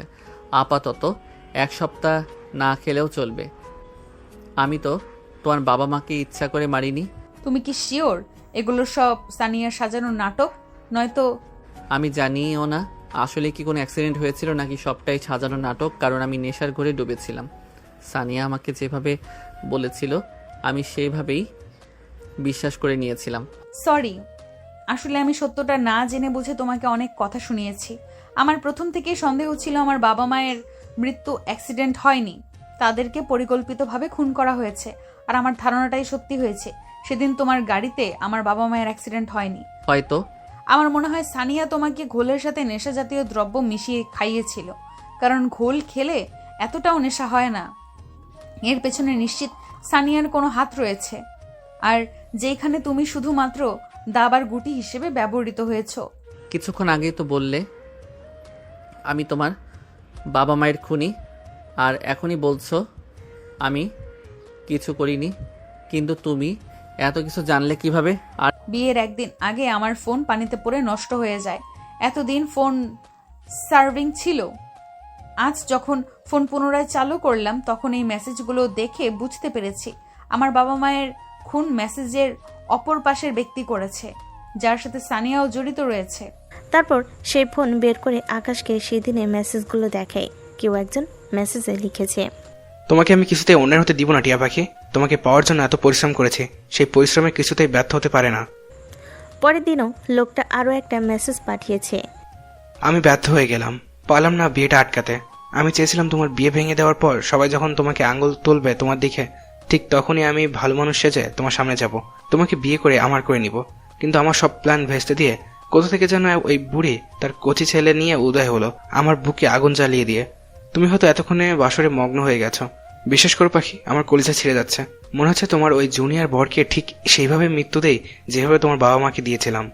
বাহ, এ তো দেখছি তোমার সাইকো প্রেমিকার জন্য বাবা মাকে খুন। ভাবা যায় কত ভালোবাসে তোমাকে। রিমি আবারও কাঁদতে বসলে আকাশ বলে, এ কি সিনিয়র বেবি, তুমি কান্না করছো কেন? আমি তো মজা করছিলাম। দেখো যা হবার তা তো হয়ে গিয়েছে। আমরা এখন চাইলেও আঙ্কেল আন্টিকে ফিরিয়ে নিয়ে আসতে পারবো না, কিন্তু আঙ্কেল আন্টির খুনিকে বের করে ঠিক শাস্তি দিতে পারবো। তুমি চিন্তা করো না সিনিয়র বেবি, আমি আছি তোমার সাথে। আর সানিয়ার সাথে আমারও অনেক বোঝাপড়া বাকি আছে। এখন ঝটপট চোখের পানি মুছে তাড়াতাড়ি খেয়ে নাও তো।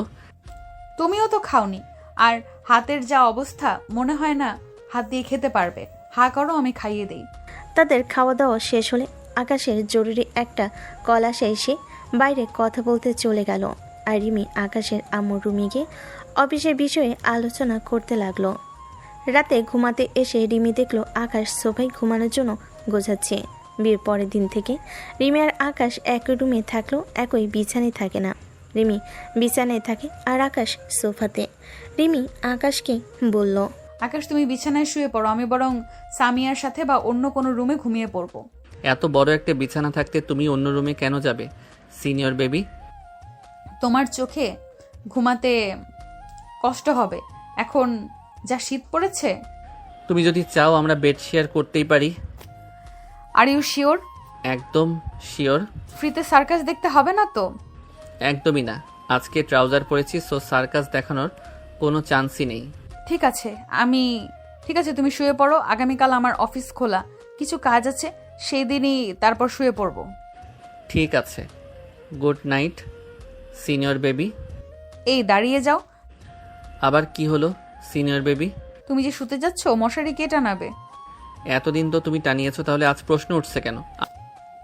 এতদিন আমি বিছানায় একা ছিলাম, তাই মশারি আমি টানিয়েছি। আজকের থেকে যেহেতু তুমিও থাকবে, তাই সপ্তাহে 4 দিন আমি মশারি টানাবো আর বাকি 3 দিন তুমি টানাবে। সো তাড়াতাড়ি মশারি টানিয়ে শুয়ে পড়ো। আর হ্যাঁ, তোমার মুখে যেন আর কখনো অন্য কোনো মেয়ের নাম না শুনি। বিয়ে হয়েছে, এখন নজর ঠিক করতে শিখো। আমি নজর ঠিক করবো আর তুমি ওই সাইকোর সাথে ইটিস পিটিস করবে, তাই তো? ইটিস পিটিস আবার কি? এটা বলে কি বোঝাতে চাইছো? ওই সাইকোকে তো আমি ঠিক খুঁজে বের করব। আমার থেকে বাবা মাকে কেড়ে নিয়েছে, এত সহজে ওকে আমি ছেড়ে দিব ভেবেছো? কখনো না। তারপর রিমি অফিসের কাজে ব্যস্ত হয়ে পড়ে আর আকাশ ঘুমিয়ে যায়। রিমি সবেমাত্র কয়েকটা ফাইল রেডি করেছে, হঠাৎ মেসেঞ্জারের টুং শব্দে ধ্যান ভেঙে গেল। সেই সাইকোর নাম্বার থেকে একটা মেসেজ আর একটা ছবি এসেছে। ছবিটা স্পষ্ট দেখা যাচ্ছে না। মেসেজে লেখা ছিল, টিয়া পাখি, খুব শীঘ্রই তোমাকে আমার জন্য আবারও লাল শাড়িতে পড়তে হবে। তোমার আর আমার মাঝে কোনো থার্ড পার্সনকে আমি অ্যালাউ করব না। তোমার ওই জুনিয়র বরেরও ঠিক এই ছবিটার মতো হাল করব। রিমির হাত পা কাঁপছে। ফোনের স্ক্রিনে ছবিটা শো করার সাথে সাথে এক পলক ছবির দিকে তাকিয়ে রিমি এক চিৎকার দিয়ে অজ্ঞান হয়ে নিচে পড়ে গেল। আকাশের সবেমাত্র চোখ লেগে এসেছিল। হঠাৎ রিমির চিৎকারে তড়িঘড়ি করে উঠে দেখে রিমি মেঝেতে অজ্ঞান হয়ে পড়ে আছে। আকাশ কি করবে বুঝে উঠতে পারছে না। এত রাতে তার মাকে ডাকা ঠিক হবে না ভেবে নিজেই রিমির কাছে গেল। সিনিয়র বেবি, কি হলো তোমার? কিছুক্ষণ আগেও তো ভালো ছিলে, হঠাৎ কি হয়ে গেল? আকাশ পানি নিয়ে এসে রিমির মুখে ছিটিয়ে দিতে রিমির জ্ঞান ফিরল। সিনিয়র বেবি, ঠিক আছো তুমি? কি হয়েছিল তোমার? হঠাৎ করে জ্ঞান হারালে কেন? কাটা হাত সায়ান। কিসের কাটা হাত আর কোথায়? ওই সাইকো একটা কাটা হাতের ছবি পাঠিয়েছে। কার হাতের? ওই কাটা হাত আর কারণ নয়, বরং আমার আম্মুর অনামিকা আঙুলে যে আংটিটা দেখছো, এটাই আমার জমানো টাকা দিয়ে আম্মু আব্বুর বিবাহবার্ষিকীতে আম্মুকে গিফট করেছিলাম। আমার স্পষ্ট মনে আছে, আমরা যেদিন ট্যুরে যাওয়ার জন্য বের হয়েছিলাম তখন আম্মু এই আংটিটা পরেছিল। এরপর রিমি আর কিছু বলতে পারল না। বলার আগেই ওই সাইকোর নাম্বার থেকে কল আসলো। রিমি কলটা রিসিভ করতেই ফোনে অপর প্রান্ত থেকে চাপা একটা কণ্ঠস্বর ভেসে আসলো। হয়তো লোকটা ভয়েস চেঞ্জ করে কথা বলছে যাতে রিমি চিনতে না পারে। টিয়া পাখি, এতক্ষণে নিশ্চয়ই বুঝতে পারছো কাঁধা হাতটা তোমার শাশুড়ির, মানে তোমার আম্মুর। বিশ্বাস করো পাখি, আমি তোমার আব্বু আম্মুকে মারতে চাইনি, কিন্তু কি করতাম বলো? তাদেরকে বারবার বোঝানোর পরেও তারা বুঝতে চায়নি। তারা তো তোমাকে আমার হাতে তুলে দিতে চায়নি, তাই তো তাদের এই করুণ পরিস্থিতির শিকার হতে হলো। খুব শীঘ্রই তোমার ওই জুনিয়র বরেরও এমন অবস্থা হবে। তোমার আর আমার মাঝে যে আসবে তার ঠিক এই অবস্থা হবে। কে আপনি? কাপুরুষের মতো লুকিয়ে রয়েছেন কেন? সাহস থাকলে সামনে এসে চোখে চোখ রেখে কথা বলুন, আমিও আপনার সাহস দেখতে চাই। উপস পাখি, তোমার সেই রাগ যে ঠিক আগের মতো রয়ে গেছে। আসবো তো পাখি, খুব শীঘ্রই তোমার সামনে আসবো, তবে বিয়ের শেরনি মাথায় পাগড়ি পরে। কিন্তু তার আগে তোমার জুনিয়র বরকে তার নির্দিষ্ট জায়গায় পৌঁছে দিতে হবে তো। তোমার সেই চাওয়া কখনোই পূরণ হবে না। আকাশের গায়ে হাত তোলা তো দূরের কথা, ওর দিকে তাকিয়ে দেখো। ট্রাস্ট মি, আমি তোর চোখ তুলে নিয়ে লুডো খেলবো। আমি তো ভয় পেয়েছি পাখি, জুনিয়র বরের প্রতি এত ভালোবাসা। Oh my God, true love. Senior baby, কি ব্যাপার বলো তো? আমাকে ভালো টালো বেসে ফেললে নাকি? আমাকে মারার কথা বলতেই এত হাইপার হয়ে গেলে যে। একটু শুতে দাও। সিনিয়র বেবি, কথা বলছো না কেন? শরীর খারাপ লাগছে? মমকে ডেকে দিব? আকাশ যেন মুহূর্তের মধ্যেই বুঝদার হয়ে গেল। রিমিকে নিজের বুকে টেনে নিয়ে মাথায় বিলি কেটে দিতে লাগলো। রিমিও বাচ্চাদের মতো আকাশের বুকে গুটি সুটি মেরে পড়ে রইল। নিজের থেকে 2 বছরের জুনিয়র ছেলের বুকেই তার পরম শান্তির জায়গা, একমাত্র আশ্রয়স্থল মনে হচ্ছে। অনেকদিন কেটে গেছে, কিন্তু যতবারই রিমি আকাশের সাথে স্বাভাবিক হতে যায় ততবারই আকাশকে হারানোর ভয় জেঁকে বসে। ওই সাইকোটাকে রিমি এই কয়দিন 1000বার চেষ্টা করেছে খোঁজার, কিন্তু ফলাফল শূন্য। খুবই চতুর একটা লোক ওই সাইকোটা, যে নাম্বার দিয়ে রিমিকে ফোন করে মেসেজ করে সেই সিম কার্ডটা রেজিস্ট্রেশন করা না, যার কারণে লোকেশনও ট্রেস করা যাচ্ছে না। তবুও রিমি আর আকাশ চেষ্টা করছে খুব শীঘ্রই সাইকোটার পর্ব শেষ করে তাদের অপূর্ণ ভালোবাসার পূর্ণতা দেওয়ার। রিমি অফিসে যাবে, যাওয়ার আগে রান্না বান্না করে সবার সাথে খেতে বসে। সবাই খাবার টেবিলে চুপচাপ বসে খাচ্ছিল। নীরবতা ভেঙে সামিয়া বলল, আপু, একটা কথা বলবো? হ্যাঁ বল। আমি একজনকে ভালোবাসি আপু। হোয়াট? এইটুকু বয়সে লাভ? তো কে সেই ভাগ্যবান পুরুষ যে কিনা এতটুকু বয়সেই আমার ননদের মন কেড়ে নিল? তোমার অফিসের বস। পাগল হয়ে গেছো তুমি? স্যার আর তোমার বয়সের পার্থক্য জানো? ভালোবাসা কখনো বয়স থেকে হয় না আপু। ভাইয়া তো তোমার 2 বছরের জুনিয়র, কিন্তু আমি তোমার চোখে ভাইয়ের জন্য অনেক ভালোবাসা দেখেছি। আমার সাথে তোমার তুলনা করছো কেন সামিয়া? তাছাড়া আম্মু কখনো এই সম্পর্ক মেনে নেবে না। আমি তো তোমার কাছে এতদিন কিছু চাইনি। প্লিজ আপু, আমার এই চাওয়াটুকু তুমি পূরণ করো। ঠিক আছে, দেখছি আমি কি করা যায়। সামিয়া খুশিতে রিমিকে চুমু খেয়ে বলল, আই লাভ ইউ আপু। Love you two. রিমি রান্নার পর্ব শেষ করে সকাল সকাল নাস্তা সেরে স্কুলে যাওয়ার জন্য রেডি হচ্ছে। এমন সময় আকাশ এসে রিমিকে পিছন থেকে জড়িয়ে ধরে। ব্যাপারটা রিমি এনজয় করলেও আকাশকে বুঝতে না দিয়ে গরম চোখে তাকালো। আকাশ, কি শুরু করেছো? দেখেছো তো রেডি হচ্ছি। ইদানিং তোমার খুব সাহস বেড়েছে, তাই না? আমি যে তোমার সিনিয়র, এটা কি ভুলে গিয়েছো? সিনিয়র হও বা জুনিয়র হও, তুমি আমার বিয়ে করা বউ। আমার অধিকার আছে তোমাকে জড়িয়ে ধরার। আমি আমার বউকে জড়িয়ে ধরেছি, অন্য কাউকে তো জড়িয়ে ধরিনি। ও আচ্ছা। কি আর করবো বলো, ঘরে এত সুন্দরী বউ দেখলে শুধু আদর করতে মন চায়। অবশ্য তুমি যদি চাও অন্য মেয়েকে পটিয়ে তার সাথে। আকাশ আর বাকি কথাটুকু সম্পূর্ণ করতে পারল না। তার আগেই রিমি আকাশের গাল চেপে বলল, আর একবার যদি তোমার মুখে অন্য মেয়ের নাম শুনেছি, তোমার ঠ্যাং ভেঙে রুমে বসিয়ে রাখবো বলে দিলাম। তাহলে ভালোবাসি কথাটা বলে দাও। সব কথা বলে না হৃদয়, কিছু কথা বুঝে নিতে হয়। তাহলে কি ধরে নিব তুমি আমাকে ভালোবাসো সিনিয়র বেবি? রিমি আকাশকে আর কোনো উত্তর না দিয়ে রুমে চলে গেল। রেডি হয়ে অফিসের উদ্দেশ্যে বেরিয়ে গেল। আজকে অফিসে দুটো গুরুত্বপূর্ণ মিটিং ছিল। ডিউটি শেষ করে অনেক ক্লান্ত থাকায় ক্যান্টিনে চলে গেল। কিন্তু রিমি ক্যান্টিনে গিয়ে এতদিন পরে আবার সানিয়া দেখা পাবে ভাবিনি। আর আশ্চর্য করার বিষয় হলো সানিয়ার সাথে একটা হুডি পরা লোক রয়েছে। এখন তো খুব একটা শীত নেই, সারাক্ষণ হুডি পরে চোখ মুখ ঢেকে রাখার মতো শীত এখনো আসেনি। তাহলে কি এই হুডি পরা লোকটা কোনোভাবে নিজেকে আড়াল করতে চাইছে? এই লোকটাই সেই সাইকো নয় তো, যাকে আমি দীর্ঘ 2 মাস ধরে খুঁজে চলেছি? কে হতে পারে এই সাইকো লোকটা? ক্যান্টিনে সানিয়ার সাথে ওই হুডি পরা লোকটাই সেই সাইকো লোকটা। পরে রিমি দুজনের মধ্যে কথা কাটাকাটি দেখে রিমি সন্দেহ কারো হয়। রিমি আরেকটু এগিয়ে গিয়ে শুনতে পেল সানিয়া ওই হুডি পরা লোকটাকে বলছে, আসলে তুমি কখনোই আমাকে ভালোবাসোনি।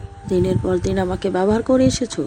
শুধুমাত্র তোমার কথায় আমি সেদিন আকাশের ঘোলের মধ্যে নেশা জাতীয় দ্রব্য মিশিয়ে ওকে জোর করে খাইয়েছিলাম।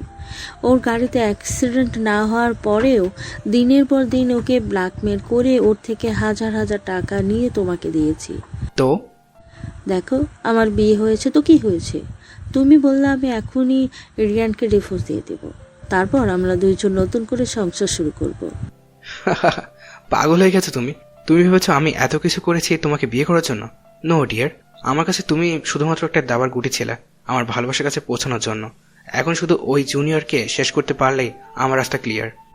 আমি থাকতে কখনই তোমার চাওয়া পূরণ হবে না। তুমি কি ভেবেছো এই সানিয়ার সাথে ছলনা করে পার হয়ে যাবে? তুমি আমার না মানে আর কারোরই না। কি করবে তুমি? তুমি এতদিন যে অপকর্ম করেছো, রিমির বাবা মাকে মেরেছো, এর সব প্রমাণ আমার কাছে আছে। আমি এখনই সেসব প্রমাণ পুলিশের হাতে তুলে দিব।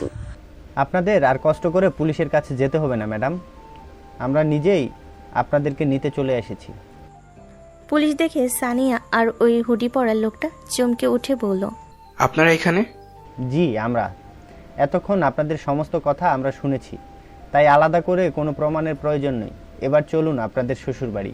পুলিশ সানিয়া আর ওই সাইকোকে ধরে নিয়ে যাবে সেই মুহূর্তে রিমি বলে উঠল, দাঁড়ান অফিসার, আমিও দেখতে চাই কে আমার সাইকো প্রেমিক, যে কিনা আমার জন্য আমার বাবা মাকে খুন পর্যন্ত করতে দ্বিধাবোধ করেনি। আপনি কে? আমি রিমি, আমি আপনাদের ইনফর্ম করেছিলাম এখানে আসার জন্য। ঠিক আছে ম্যাডাম, আপনাকে অনেক ধন্যবাদ, বিশেষ করে ভিডিও ক্লিপটা আমাদের দেওয়ার জন্য। ইটস ওকে, আপনারা বরং আমার একতরফা সাইকো প্রেমিকের হুডিটা একটু তুলে দিন। আমার অনেক দিনের ইচ্ছা তাকে দেখার।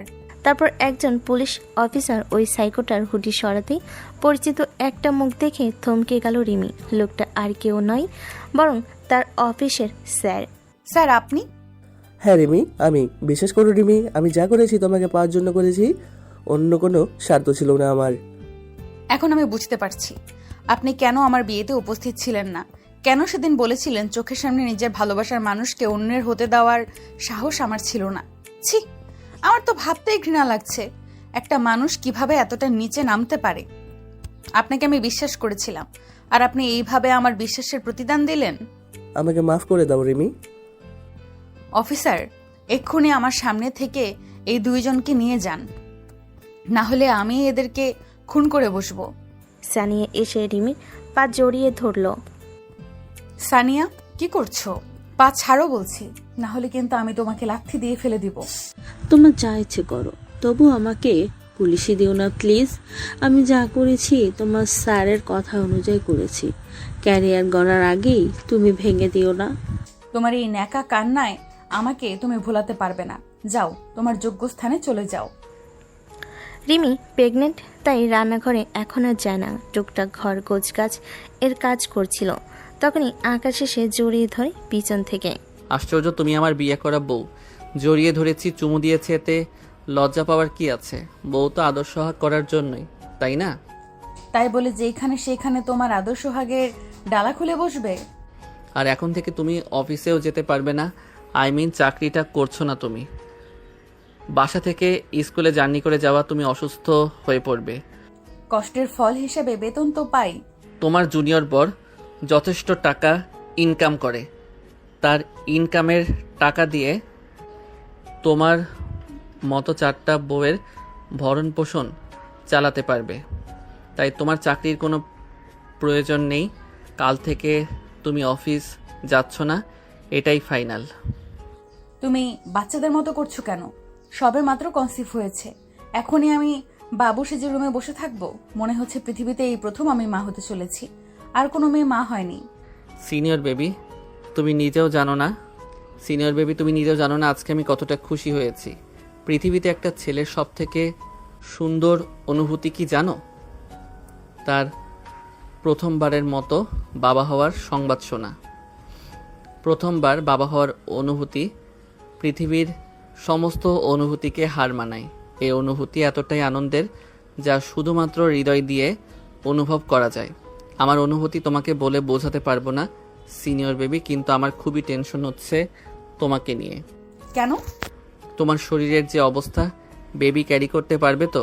আমি চাই না আমাকে বাবা হওয়ার আনন্দ দিতে গিয়ে তোমার কোনো ক্ষতি হোক, তাই তো সাবধানে থাকতে হবে। তখনই রুমে আকাশের মা আসে আর তাকে বলে, শায়ান একটু বাইরে যাও তো, কুয়াশার সাথে আমার কিছু কথা আছে। আশ্চর্য, আমার বউ, আমার বাচ্চা, আর আমাকে তাড়িয়ে দিচ্ছ আম্মু? এটা কিন্তু আমার সাথে ঘোর অন্যায় করা হচ্ছে। তুমি যাবি এইখান থেকে? যাচ্ছি তো। আকাশ চলে যেতেই আকাশের আম্মু এসে রিমি 2 হাতে 2টা বালা পরিয়ে দিয়ে বলল, আমি বিয়ের পরে তোকে বলেছিলাম আমার অবুঝ ছেলেটাকে একটু বোঝদার বানাতে পারলে তোকে কিছু গিফট করব। আজ তুই এত ভালো একটা খুশির সংবাদ দিলি, তাই আজ তোর জিনিস তোকে দিয়ে দিলাম। জানিস তো মা, তোর বাবাও অনেক খুশি হয়েছে। সে তো দাদু হওয়ার সংবাদ শুনেই বাজার করতে চলে গিয়েছে। আজকে নাকি তোকে নিজের হাতে রান্না করে খাওয়াবে। সত্যি আঙ্কেল আমাকে মেনে নিয়েছে?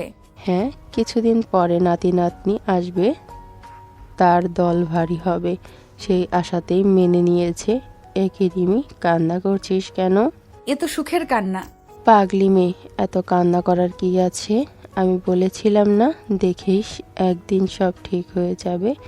এখন একটু রেস্ট কর, আসছি আমি। ঠিক আছে আম্মু। আজকে রিমি ডেলিভারি ডেথ। অপারেশন রুমে ঢোকার আগে রিমি আকাশকে বলে, মেয়ে বাচ্চা হলে তো তুমি বাবুকেই ভালোবাসবে, আমাকে আর ভালোবাসবে না আকাশ। কে বলেছে সিনিয়র বেবি, তোমার প্রতি আমার ভালোবাসা কখনো কমবে না।